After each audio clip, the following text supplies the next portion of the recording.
Bien, estamos con José Salazar, analista político, para hablar justamente de los retos del próximo gobierno de Keiko Fujimori. Gracias por estar aquí el día de hoy. Me da un gusto. Gracias, buenas tardes. A ustedes.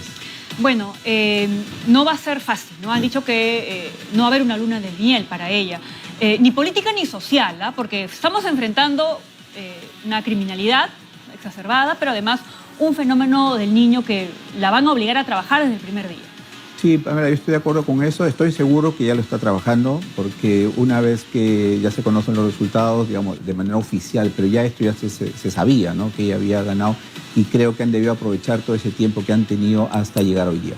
Me parece que estamos cerrando un ciclo político muy importante en el sentido de que hemos vivido 10 años de una incertidumbre política muy grave que le ha hecho daño al país, ¿no?, en su autoestima como ciudadanos, en nuestra autoestima como tener a presidentes encarcelados, presidentes que han pasado por juicios una vez que han terminado. Entonces yo creo que ahí está el primer reto de la presidenta Fujimori. Primero, llegar a sus 5 años de gobierno, pero al mismo tiempo terminar un mandato que no le signifique nuevamente enfrentar la justicia. Yo creo que ese es el primer mensaje y el primer llamado de atención que deberíamos hacer a este nuevo gobierno. Y para llegar a eso, va a tener que trabajar mucho en desmontar este lenguaje del anti que nos ha también afectado como país durante estos últimos 10 años. Ahora, objetivamente, porque, claro, tiene que dejar atrás esa vieja tara, ya se está haciendo una costumbre de tener presidentes procesados, sentenciados, encarcelados, en fin. En el caso de ella, sin haber sido elegida, pasó por 400 días por la cárcel en 3 ingresos diferentes. En lo que sí ha quedado en evidencia, aparentemente ha sido una persecución. ¿Coincide con esto? En su análisis, ¿ha habido una persecución más de tinte político que penal? Eddie, yo te diría que hay una mezcla de todo. Mira, estamos más o menos con 25 años de lo que ha sido esta carga reputacional muy fuerte contra el fujimorismo, ¿no? Primera carga reputacional, lo que hizo su papá, ¿ok? Y ahí creo que no podemos olvidar que, si bien es cierto, a él se le reconoce el haber sacado al país, el terrorismo, por supuesto. Entonces tienes ahí una carga positiva y también una negativa.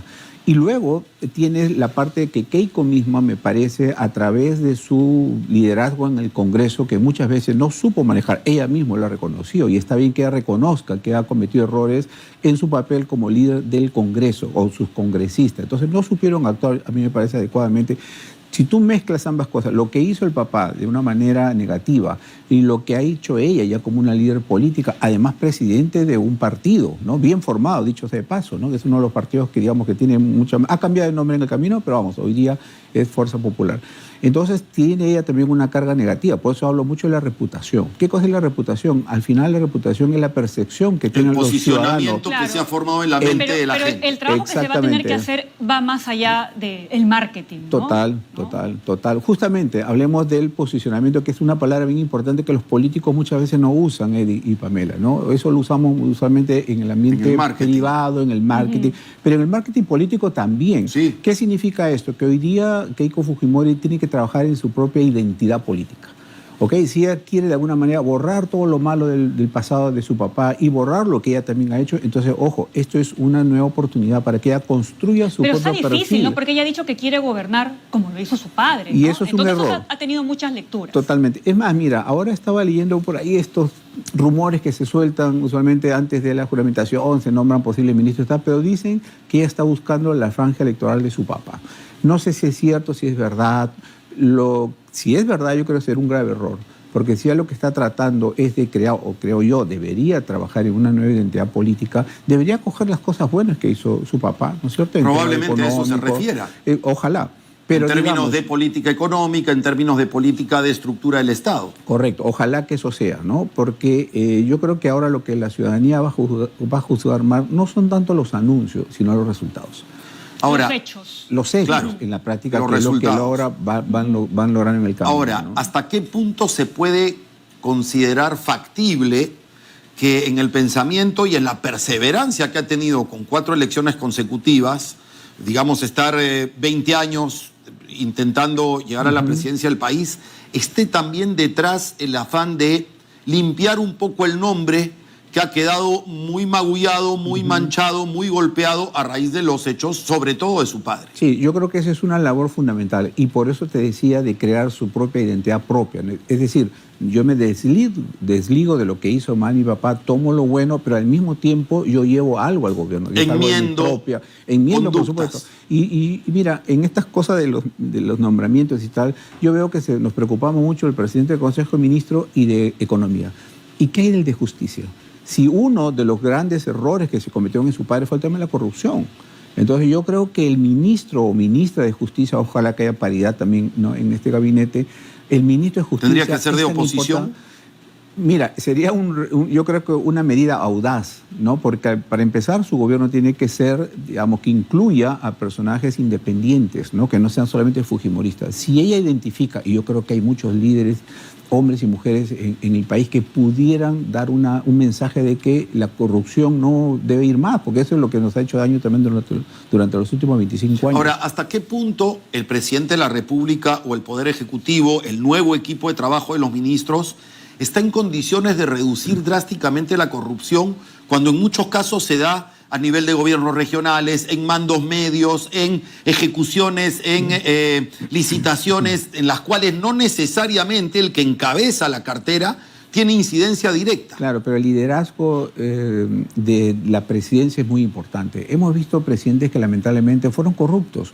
Entonces tú dices, ¿no?, si es que el presidente es corrupto y hace medidas inadecuadas, yo que soy... Va a permear. Por supuesto. Entonces acá se trata de emprender una cruzada muy grande en contra de la corrupción para que esto cale al futuro. Mira, los primeros mensajes son muy importantes. Yo estaba revisando ahora qué cosa hizo, por ejemplo, Alan García en su primera medida, porque esto es lo que va a importar. ¿En su segundo gobierno? En el segundo gobierno, ¿no? Él redujo, a mí me parece de una manera muy inadecuada, se redujo el sueldo. Y con eso lo que pasó fue una afectación al resto de ministros y tal, ¿no? A mí me parece que fue una medida equivocada, pero ¿cuál es su mensaje? Austeridad. Cuando llegó Toledo, ¿qué hizo? Se fue al Cusco para proclamarse como el primer presidente indígena, ¿no? Al final vimos cómo terminó, ¿no? Humala, bueno, vio el tema social, pero juramentó con la Constitución del 79. ¿Y esto qué te generó? Inmediatamente te generó un rechazo ya en el Congreso y por lo tanto tuviste en ese momento a una gran cantidad, sobre todo del ala fujimorista en contra, ¿no? Entonces los primeros mensajes yo creo que van a ser bien importantes, ¿no? ¿Qué vas a hacer tú en el tema de corrupción, por ejemplo? Ahora, ¿no? Un reto que también tiene Keiko Fujimori como presidenta es devolverle a la institución de la presidencia la fuerza que ha perdido en estos últimos 5 o 10 años, ¿no? Porque lo que también han sido nuestros presidentes son títeres del Congreso de la República, ¿no? Totalmente. Y eso es lo que se llama posicionamiento. Un gobierno y una presidenta tienen que posicionarse en diversos temas, quizás los más importantes, porque hay muchas cosas por hacer en el país, ¿no? Yo digo, en estos últimos 10 años nos hemos desacreditado, ¿no? Automáticamente nosotros mismos como país, ¿no? Y los presidentes y los ministros se han desacreditado enormemente. Entonces, ¿qué tiene que hacer Keiko nuevamente? Buscar esa identidad propia y decir cuáles son los temas fundamentales. No todos van a ser los más importantes, ¿no? Tendrá que priorizar entre lo más urgente y lo más importante, pero el mensaje va a ser muy importante en estos primeros 100 días. ¿Cómo confrontar para la presidencia de la República en este momento la posible conflictividad? Porque ya sabemos cómo ha reaccionado Roberto Sánchez, cómo han reaccionado en general las izquierdas, fundamentalmente las radicales, pero con un silencio cómplice las más moderadas, y entonces uno puede esperar que haya marchas, protestas, reclamos permanentes, huelgas, en fin, manifestaciones diversas. Sí. Si se busca, porque ya sabemos de alguna forma un modus operandi en toda Latinoamérica, si se busca ese tipo de acciones violentas, se va a buscar una reacción violenta de las fuerzas del orden, alguna afectación. Por lo tanto, llamados a entidades internacionales que intervengan o a una nueva constitución. Ha sido un modus operandi de las izquierdas del Foro de Sao Paulo, por ejemplo. Sí. Entonces, ¿cómo confrontar a eso? ¿Cómo lograr que estén de acuerdo en encontrar consensos? Sí, Para empezar, una reflexión sobre el papel de la izquierda en estas elecciones y en especial de Roberto Sánchez, ¿no? Que me parece que no ha perdido la gran oportunidad de posicionarse, hablando de posicionamiento, en el gran líder de la izquierda y no que lleve a sus congresistas, porque él ha olvidado que tiene congresistas, ¿no? Y creo que no lo ha hecho con este afán fraudista y de desconocer el triunfo de la señora Keiko Fujimori. Me parece que ha dejado ese liderazgo, a mí me parece, en manos de López Chau, ¿no? Que dentro de las izquierdas me parece que es un líder moderado, ¿no? Entonces, ahora bien, ¿qué hacer? Obviamente la tensión en regiones, ¿no? Yo te hablaba de las primeras acciones y recuerdo que Martín Vizcarra lo primero que hizo fue justamente irse a la región, porque en ese momento también el niño, ¿no? Entonces todas estas medidas que hayan pensado como primeras acciones hoy en día va a ser fundamental, y la atención a las regiones va a ser fundamental. O sea, ¿podría Keiko Fujimori ir a Puno de manera presencial? Es muy ya arriesgado, ¿no? Me parece que es muy arriesgado. Sería lo ideal, vamos. Pero ahí está justamente el papel del presidente del Consejo de Ministros que va a nombrar, hay algo que me parece que es fundamental que va a suceder este año y que le cae pues como las elecciones, como anillo al dedo, ¿no? El tema de la visita del Papa. Ah, bueno, ¿no? claro. Y de hecho va a visitar regiones en el sur. Sí, yo creo que la atención de ella va a tener que ser en regiones, en aquellas, por supuesto, en las cuales no obtuvo un triunfo grande, ¿no? Claro. Ella podría aprovechar, permíteme, la visita del Papa también para Pero es coyuntural, suavizar un poco su presencia en estas regiones. Yo creo que es coyuntural la visita del Papa y por supuesto hay que darle toda la importancia del caso y también, obviamente, a tomar ese tema como algo importante, ¿no?, de la agenda. Has hablado de la presencia en las regiones, pero hay una regionalización que existe más allá de que no funciona. Así es. Y muchísimos desde diferentes sectores hemos sido críticos con la regionalización que hoy impera. Así es. ¿Debería dar marcha atrás a ello? ¿Debería buscarse otra forma de gestionarse el interior del país? Porque está claro que esta regionalización ha fracasado. Totalmente. Bueno, eso implicaría una reforma de la Constitución desde el mismo Parlamento. Y otro de los temas que no se habla, por ejemplo, y que me parece fundamental, además del tema de corrupción, es el tema de toda la reforma del Estado, ¿no? Para que el Estado funcione, al ciudadano que le entregue su visa, su ¿cómo se llama? Su pasaporte, pero en tiempos adecuados, pero también en la forma como gastan las regiones, ¿no? Cómo gastan las municipalidades distritales, regionales, cómo gestionan sus provinciales. presupuestos, cuánto devuelven. Sí, hay muchas competencias que el gobierno central debería recuperar, ¿no? Totalmente, totalmente. Y además, mira, yo creo que otra de las acciones que también debería de una vez la presidenta elegida hacer es nombrar a los funcionarios más importantes. Se calcula que son como 500, ¿no? Porque algo que pasó durante los últimos 10 años fue el desmantelamiento del Estado. Ingresaron al Estado personas que no eran profesionales, que no tenían ningún conocimiento del Estado, nada. Todo eso sencillamente no están. Entonces hay que recuperar, yo creo, la profesionalización del Estado. ¿Es factible esperar que haya, como se ha dicho tantas veces, un shock de inversiones privadas del extranjero, que se genere un nivel de confianza que provoque pues que efectivamente el Perú se convierta en un hub, en un centro de inversiones internacionales para Latinoamérica? El Perú tiene todas las condiciones para hacer eso, porque primero, ¿no?, ya por lo menos se ha declarado que el presidente del BCR va a continuar, don Julio Velarde. Entonces lo que continúa ahora es qué más viene aparte de eso, ¿no? Y yo creo que en ese sentido es hacer una lista de aquellos proyectos que están embalsados ahí. Hay muchos proyectos de inversión que están esperando simplemente, ¿sabes qué?, revisarlos y ver dónde están estancados y simplemente ponerlos de una vez a disposición del sector privado, ¿no? Hay muchos proyectos que en estos momentos tienen que ser evaluados. Inversión público-privada. Así es, ¿no? Tanto pública como privada, ¿no? Pero en el caso de las privadas tienes muchos proyectos de inversión que están paralizados. ¿Reducción, ¿no? Fusión de ministerios tendría que ser parte de lo que se ejecute en estos 5 años? No se ha escuchado nada, curiosamente, en la propuesta de la presidenta. Asusta por un lado, pero por otro lado también creo que hay un temor a que concentrar 2 o 3 ministerios, si no se hacen de una manera adecuada, podría ocasionar problemas, ¿no? Pero a mí me parece que más allá de la fusión, que creo que en algunos casos se puede dar, ¿no? En producción, por ejemplo, ¿no? Ahí está el Ministerio de Pesquería y puedes hacer algunos ajustes. Creo que Comercio lo más exterior importante, y turismo. por ejemplo, ¿no? Pero creo que lo más importante es hacer un cambio en toda la reforma del Estado, ¿no? En cambiarlas, estas cosas absurdas. Un hecho absurdo, ¿no? Que digamos, tú lo podrías decir, mira, lo hemos hecho durante años, ¿no? Esto de colocar la foto de los presidentes en todos los ministerios, en todas las sedes, en todas las oficinas. Es un gasto absurdo. Hay muchos actos absurdos del propio Estado, ¿no? Que lo damos por hecho, ¿no? Como que se fuera cosa normal. buena, pero te mandan un mensaje muy claro de que hay un cambio. Y lo que se necesita ahora son mensajes de que vamos a cambiar en la estructura del Estado y la forma como hemos estado gobernando desde el Estado, ¿no? Y también del Congreso, por ¿Hasta supuesto, qué ¿no? punto se le hará factible y viable gobernar conociendo ya la composición del Senado y de la Cámara de Diputados? Va a ser muy importante la manera como la presidenta ahora gestiona su relación con el Congreso, ¿no?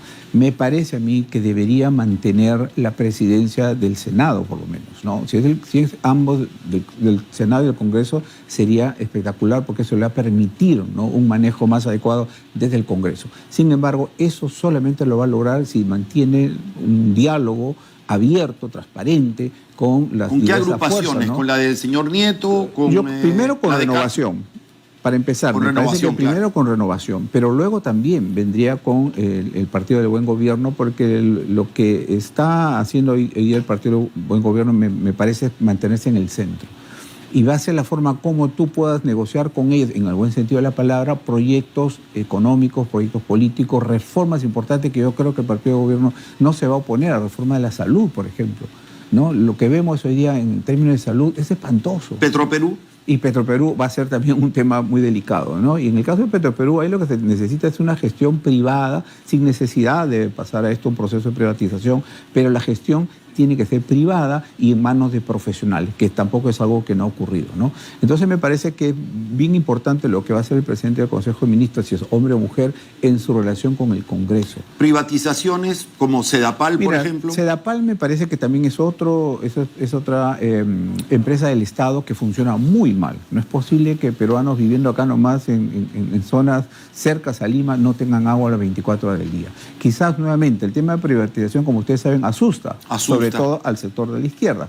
Pero yo creo que no hay necesidad de privatizar empresas de este tipo, es simplemente darle gestión privada, ¿no? Y que esto sea una norma muy general. Bueno, entonces que sean evaluadas según KPIs y según logros y según méritos. Totalmente, y tienes organismos del Estado, ¿no? Que son del Estado, Citran o Citel, que por ejemplo han regulado muy bien el tema de las telecomunicaciones, ¿no? Entonces, ¿por qué no se puede hacer lo mismo para el tema de Sedapal, ¿no? Tener un buen organismo supervisor, pero que controle a la acción privada dentro de las empresas estatales. Finalmente, esto funciona en otros países, ¿no? Finalmente, ¿tienes optimismo de los próximos 5 años? Yo tengo optimismo, por supuesto, porque es un cambio.